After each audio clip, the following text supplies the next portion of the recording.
Welcome back, everyone. My name is Giselle Monterrosas, and here are this week's headlines. It is not uncommon for there to be a wait to get inside Garcia's south of the border cantina and grill, but on November 21st, it wasn't because of their bottomless mimosas, but instead of their free Thanksgiving feast for the community. Al Cisneros, owner of Garcia's, said the event was created when his restaurant first opened in April of 2020, 2 weeks after the statewide stay-at-home order was issued and no one was able to dine in.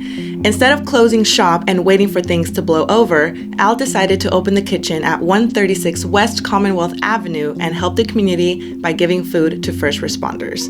Throughout the pandemic, the Garcia team was able to make around 60,000 meals for police, firefighters, doctors, and janitors, which was all funded by Al.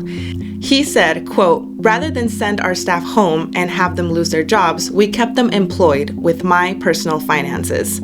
Al recalled that someone told him that he cannot be investing his own money into doing everything, and that is when talks of forming a nonprofit began. Soon enough, the name We Believe in Giving was thought of in the restaurant.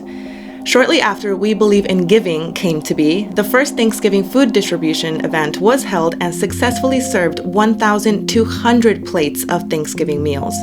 When asked why he does all this community work, Al responded with a story from Frank Garcia, the father of Al's business partner, Frank Jr. He said, quote, 40-something years ago, we were at La Casa Garcia and we were closing on Thanksgiving to give the 5 employees we had the evening off. And the doors opened because we did not lock them just yet. And there was a homeless man that came walking through and said that he was hungry. So Frank looks at me, I look at Frank, and Frank says, open the kitchen. So we opened the kitchen and we fed him. Al Cisneros later recalled that Frank Garcia said to him, as long as I'm alive, no one will go hungry. Frank Garcia is known in Anaheim for hosting 40 years worth of free Thanksgiving holiday meals and was recently at the Honda Center on Thanksgiving morning giving food to families.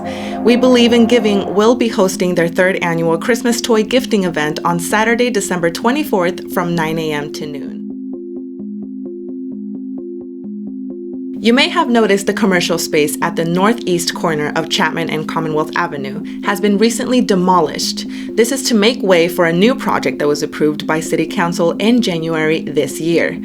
To refresh your memory, the Fullerton Observer already reported on what will be in place instead of the commercial space will instead be a 6-story student-orienting housing development called Hub. Originally, the proposed project consisted of over 400 units, over 1,000 beds which are all individually leased, and a parking structure with over 300 parking spaces, which was approximately 600 fewer parking spaces than Fullerton normally requires for a project of this size. And the justification for the lower parking number was the idea that some students would not use cars and that hub projects and dozens of other cities have been allowed to build fewer parking spaces. So it's thought to serve as a more market-based method of reducing car use in the city. When the original project was proposed, Council voted on November 2nd to send the project back to the Planning Commission for review, citing concerns over inadequate parking. The developer then proposed a revised alternative project consisting of over 300 units, over 1,000 beds, 143 fewer than the original, and over 600 parking spaces. This, along with other small concessions and improvements, such as an increased green landscaping, was supported by both the Planning Commission and City Council. Fullerton resident Susan Petrella said that if the main entrance to the housing development is on Chapman, it will add to an already existing congestion there from the freeway. In mid-October, the Fullerton Observer wrote a story about the upcoming Fox Block property that was part of an agreement with the city and Frontier Property. The plan is Frontier Property taking the existing Angelo and Vinci's and a couple of city-owned properties and tying them together to create the Fox Block. The block will consist of restaurants, retail stores, an outdoor dining area with a space for live entertainment, and a brewery. This will close the entrance to Ellis Place from Harvard Boulevard and in turn make a cul-de-sac street on Ellis Place, where the entrance will be from Pomona Avenue.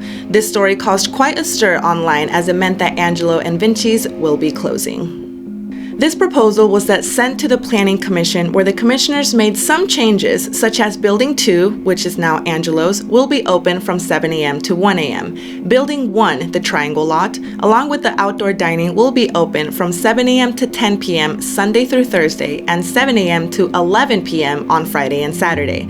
After the changes were proposed, the project passed unanimously and went off to City Council.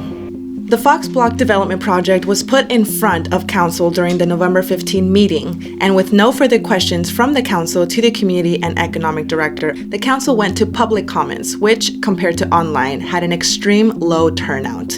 During public comments for this item, Jane Rands commented that the city-owned land should be used for affordable housing, saying, quote, "I know this is pretty far down the line, but I would like you to rethink this whole plan that has been moving full speed, with the presumption that the best use for our public land is for more commercial use."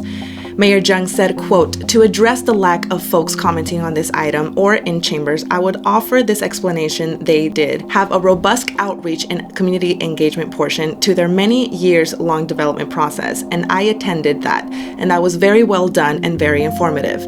I suppose there is an argument to be made that if you do the work in advance, there is not much work to do in the present." Councilmember Dunlap made a motion to pass, to which Councilmember Zara seconded, and was passed unanimously 5-0.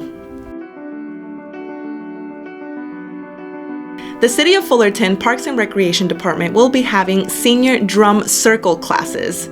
According to the city, group drumming is not only fun, but supports mental, physical, and emotional wellness. No experience necessary to join the drum circle, but there is a limited number of drums that are available for use, and they will be on a first-come, first-served basis.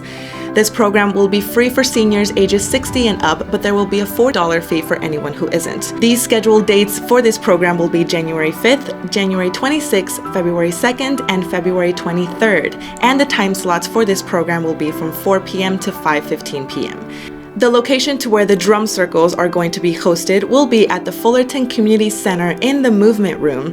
The address is 340 West Commonwealth Avenue, Fullerton, California.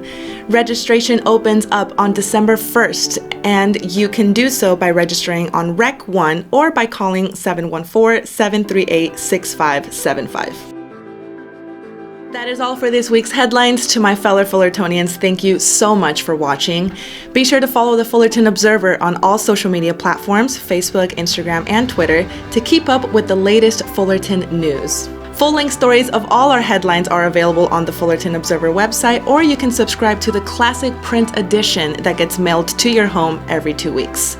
You can also send donations on our website to support your local journalist at www.fullertonobserver.com. Shout out to Adrian for the editing, and also again to Brooke and Mia for managing communications. My name is Giselle Monterrosas, and we will meet again next time. Thank you so much.